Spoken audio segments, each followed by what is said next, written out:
Okay, I want you to picture the scene. You're sitting on the top deck of a ship under brilliant blue skies as you gaze out on fairy tale landscapes dotted with castles and villages and vineyards as you gently wind through the heart of Europe. Sound good? Then keep watching Planet Cruise Weekly.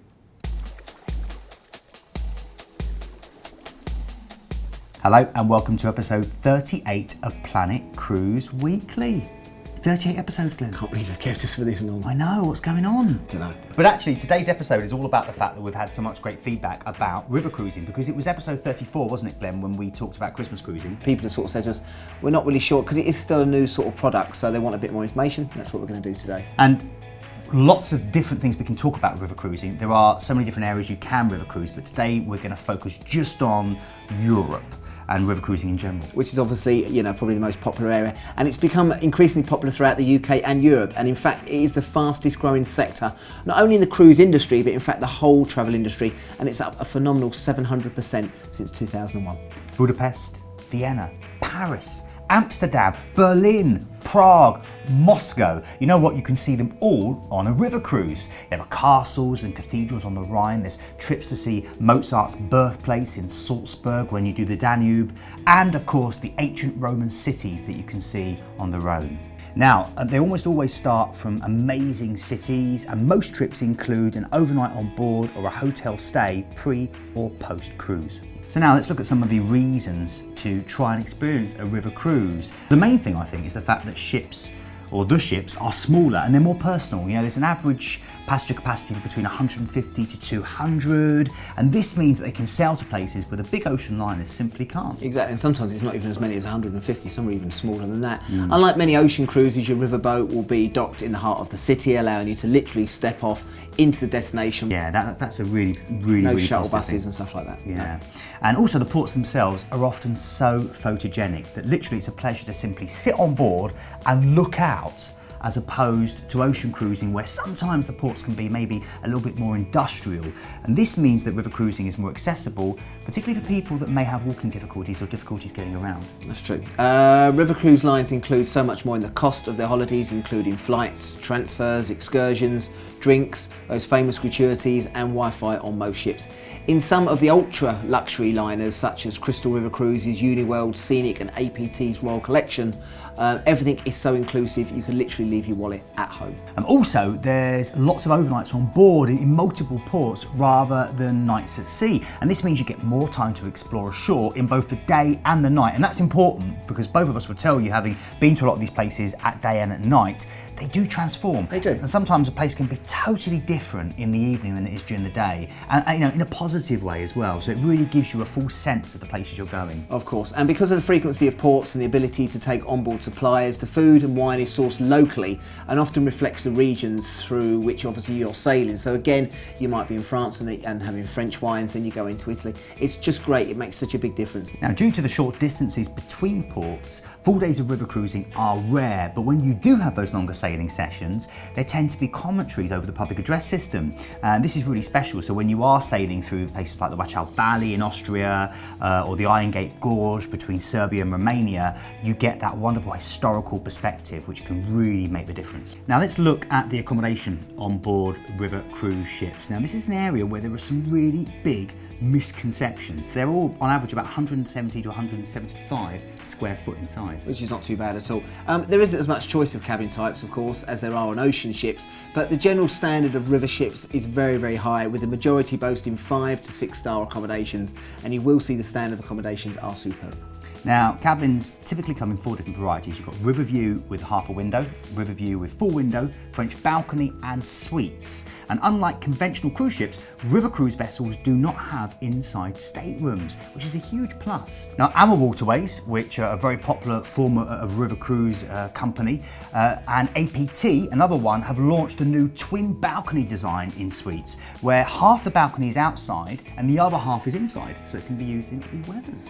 Traditionally, river cruise cabins only cater for 2, no drop-down bunk beds or sofa beds. However, things are starting to change, with Amber Waterways' latest ships offering a few rooms with sofa beds and connecting doors, perfect for parents and children who want to travel as a family. Now, how about the facilities on board? Well, let's be honest, These are smaller ships and they simply can't offer the same range of facilities that a lot of the big ocean ships do. So if you are looking for the latest West End show, if you're looking for 18 different restaurants and an ice rink, then you best look elsewhere. But all the ships do offer everything you need, including 24-hour butler service, Wi-Fi accessible technology, including in-cabin iPads that order room service, bikes to borrow, chic dining spaces that offer al fresco dining, and comfortable and stylish lounges where you can enjoy your favourite tipple and enjoy the scenery as a local musician entertains you. And river cruise lines are constantly raising the bar and innovating. Emerald Waterways, for instance, have indoor pools that convert at the flick of a switch to a small cinema. In 2017, Scenic will feature the first river cookery school called Scenic Culinaire. It will offer cooking classes tailored to the region of the ship that it's sailing through, and it's for up to 10 guests, so you really get a chance to experience the local cuisine. Now, talking about that, let's move on to dining. And you know, the majority of river ships, again, it's slightly different. They have just one main restaurant, which is large enough to seat all passengers in one seating for breakfast, lunch and dinner. Which is lovely. Breakfast and lunch are often buffet style, as they are on many of the cruise ships, with waiter service for some items, and dinner is always served by a waiter. Although river cruises don't offer the same choice of cuisine as ocean, they are renowned for the quality of their dining experience. Produce is locally sourced and authentic meals reflect the region the ships sail through.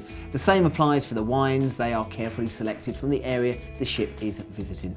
Now, Emerald Waterways and Scenic also, who are another leading company, they both do specialty restaurants on board, but they're the only two currently that are offering specialty restaurants in addition to the main restaurant. And amazingly, unlike those found on their seagoing brothers and sisters, those specialty restaurants are free. So today we're going to be focusing on European river cruising, but there are lots of other places you can cruise, as we mentioned before, and we will be covering those in later episodes. So Europe is pretty much top of the list of preferred river destinations by Brits. Would you believe then, a whopping 83% say it's definitely the place that they go to first when they start river cruising? Well, I think it would be, though, to be perfectly honest with you, because if you've never tried a river cruise, you might not want to go to the other side of the world, and there is so many places to see on these rivers that you might not have visited before on a cruise ship. So this is why they're so popular. So of course there are a lot of rivers in Europe, and sadly today we've only got time to feature probably the most popular, the most famous of those. And the first one, the big winner in a sense, is the Rhine itself. Now, it's Europe's longest and most important river, and it begins as a trickle of melted snow from what they call the Rheinwaldhorn Glacier high in the Swiss Alps, and it flows down into Amsterdam in Holland, passing towns and cities in France and Germany, that harbour centuries of great culture, and then it heads through Schaffhausen, I hope I pronounced that right, to Basel, where in Switzerland it then meets France and Germany. A particular good time to go is in Easter, where the local markets feature brightly painted real eggs, pretty wooden decorations and beautiful circlets of flowers to hang outside your door. How come you got the easy bit on that section? Great, eh? Now, another good time to plan a Rhine cruise is during one of the region's spectacular Rhine in Flame events. This is in the summer and also in the autumn, and they're generally linked to local wine festivals or other celebrations that are happening at the time, and they take place at different locations along what's called the Middle Rhine, and they often involve spectacular firework displays and basically a lot of music, dancing and jollification, should we call it? Jollification, there you go. 1 week itineraries usually call at Cologne, known for its Gothic style cathedral with its twin spires, and Koblenz, famous as Germany's most beautiful corner. Some river lines offer overnight on board in these ports, and as I said, it gives you a great opportunity to then go out and explore during the day and in the evening as well. Then of course you're going to sail through the Rhine Gorge, which is the most astonishing part of the river, with literally miles of castles and spires and Romanesque churches. And it's also a UNESCO World Heritage Site and famous for what they call the Loreley Rock. And this, according to legend, is where a beautiful maiden threw herself to her death over her faithless lover, and it now lures sailors to their deaths. Now next up, the Danube. It's the second longest river in Europe. It's 1,775 miles long. It touches 10 countries and 4 capitals, and it's a great way to explore and experience Eastern Europe. It's got you excited, isn't it? I love it. Yeah, I there love you it, go. the Danube, yeah. The Danube flows from the Black Forest in Germany to the Black Sea in Romania, passing through Austria, Slovakia, Hungary, Serbia, Croatia, Bulgaria and Romania on its way. And most itineraries sail through Vienna, which boasts, of course, these rambling palaces, these winding cobbled lanes, and elegant coffee houses, and cosy wood panel bistros. And it also, most itineraries will visit Budapest with the two sides. You've got Buda with the historical castle district offering you medieval streets and houses and museums and Roman ruins, and then Pest, which is home to the largest parliament building in Europe, riverside promenades, flea markets, bookstores, antique stores and cafe houses. So the third of the main European rivers that are great for river cruising is the Jura, and this is a great way to experience a different side of Spain and Portugal. The river is all about pretty landscapes. You've got the twists and turns through these steep vine-clad slopes and rocky outcrops as it makes its way basically from Porto, which is the second largest city in Portugal, to the Spanish border. And an added attraction with the river is that there are two different types of ports to enjoy: the city, villages and waypoints themselves, and the fortified wine that took its name from the city. The drink is a local celebrity, so there's plenty of chance to obviously have a tipple or two. I love port. Do you like port? No. Now the Jura rises in north-central Spain and it flows southwest and into northern Portugal, emptying into the Atlantic at the Porto. And river cruise lines have similar itineraries sailing from Porto to a place called Vego de Tirón, which is on the border with Spain. The Jura has a long cruise season as well, typically beginning in late March, then running to late November or even December if you're travelling with Viking river cruises. The best time to visit is in the springtime, May and June, and then again during the harvest season, which of course is September and October. Next up, we're going to talk about the Seine, and sailing the Seine is a perfect way to explore the French Riviera. It's France's second longest river. It flows for more than 480 miles from Burgundy through Paris and Normandy before joining the English Channel at Le Havre. And I've done this as well. It is an absolutely stunning river if you've never been on there before. It's a favourite amongst the gardeners because it visits Monet's garden in Giverny, which you've never been to before. It's absolutely beautiful. It's also a top choice for Francophiles and those who really want to see Second World War landing beaches. And let's not forget the wine lovers who obviously want to visit the vineyards as well in this part of the world. Now, river cruises sail from Paris to Rhine or Cordillac and back. And most will fly into Paris, but if you are travelling from southeast England, it makes more sense to take the Eurostar train through the Channel Tunnel from St Pancras in London. We can even get it in Ashford or Ebbsfleet, which is the one I use quite a lot. And then literally that will take you through to Gare du Nord, right in the centre of Paris. It's cheaper and it's actually quicker and it's a lot less hassle. Best times to sail are April, May, October and November when temperatures are moderate and lots of cultural events are taking place. Also consider a Seine cruise at Christmas where both Paris and Rouen are in the festive spirits. It's a great time to go and visit this part of the world. You know, I'm going to be in Paris this New Year's. Oh, you're so jet set. Finally, we're going to have a look at the Main, and this stretches for 330 miles. The upper and middle sections run through the valleys of the German highlands, and the lower reaches flow through Bavaria, which is absolutely stunning. That's based in central Germany, before eventually joining the Rhine near Mainz. Now, vast forests, fairy tale castles, imposing palaces, and these beautiful, quaint medieval towns. If they're your thing, then this is definitely the river for you. The navigable section of the Main itself... Say that again, the what? The navigable section of the Main itself stretches only 240 miles between Mainz and Bamberg, but the westward flow takes it not only through Bavaria, but also the German states of Baden-Württemberg. You've done that on purpose, haven't you? You've made that up, haven't you? Oh, it's a real place. I apologise to all the Germans out there. And Hesse as well, and onto the cities of Frankfurt, Offenbach and Wertheim, as well as Würzburg. Oh yeah, brilliant. Now, since 1992, the Main has been connected to the Danube via the Rhine-Main-Danube Canal.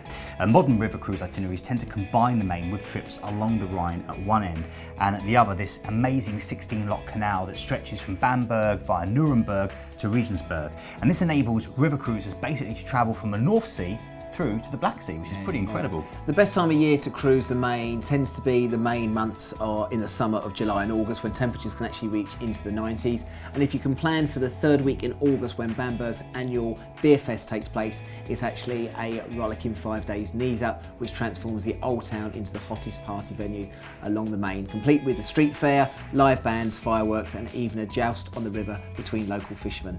That's the one we need to book. I know, I can't wait. Sounds amazing, doesn't it? It does, it does. Now, hopefully that's given you a bit of an overview about river cruising and particularly the European itineraries with river cruising. If you want more information, then click the link above and it will take you through to some of our destination experts on the website. And in the meantime, remember we are going to be covering the Far Eastern rivers and beyond on another episode. We are, and as I said, you know, with the river cruising, especially with Planet Cruise, the last 2 years, it's really taken off. They just still want to go away. They want that height of luxury. They want everything taken care of. You've got a permanently moving scenery the whole time, and as I said, you're not just sitting in the middle of the ocean. Well, funnily enough, you know, the next big cruise I want to do is the Yangtze, and that's going to be a river cruise as well. Yeah, exactly. So, okay, well, thanks for watching, and thanks for all your feedback. And we do want to say particularly a thank you to these people. Before we do, if you haven't yet got in contact or you've forgotten how to get in contact, Glenn, what do people do? The normal way you can do it, you can find us on Facebook, YouTube, you can check us out on Twitter as well. The other one is you can email us on hello@planetcruise.co.uk. And the best thing is, if river cruises aren't for you and you do fancy something a bit different, go onto the website, have a play with it there, and if you've still got absolutely no idea what to do, that's why we're in the office. Give us a call and we're able to help and assist you. Now, big thank you to these people. First of all, Tracy Newby. Glenn, look at this. She says, Tracy here, she says, nice to see Glenn back. Booked a cruise on Sunday and got Glenn. We felt a little starstruck. And so she Smiley should. face. She was a lovely lady. She booked a couple of cabins. I think it was on MSC, and she's off on her cruise. So lovely talking to you, Tracy. Good, there we go. Okay, and then also Catherine Ryan's been back in touch. She says, thanks Keith and Glenn for all the advice and for my mention. 2 weeks tomorrow I'll be setting off. I'll start packing over the weekend. Wow, that's good forward thinking. Do you pack? I mean, what are you? Because I pack the night before. I do. And I throw it all in and that's it. Yeah, exactly. And Yeah, it's but we've perfect. been travelling for years, so you know what it's like. If we forget it, we buy something when we get there, don't we? very But true. we just stick it all in and see what happens. Yeah. How long do you take to pack? Let us know. Get in touch via social media. Thanks for watching and we'll see you next week. Cheers, guys.